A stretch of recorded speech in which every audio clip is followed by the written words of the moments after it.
Download ang panalangin sa pagpapagaling at mga tagubilin sa paglalarawan. Mga bata, hindi makakatulong ang mga gamot kung may ilalabas na mga bagong virus. Ang mga pagkain ay genetically modified.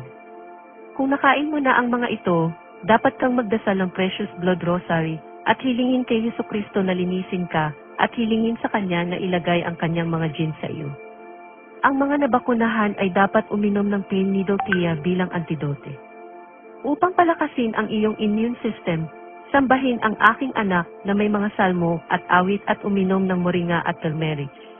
Uminom ng tubig ng Miraculous Medal para palakasin ang iyong kalusugan. Lumayo sa lahat ng nagsasalita ng revolusyon at rebelyon dahil sila ay mga alagad ng Antikristo.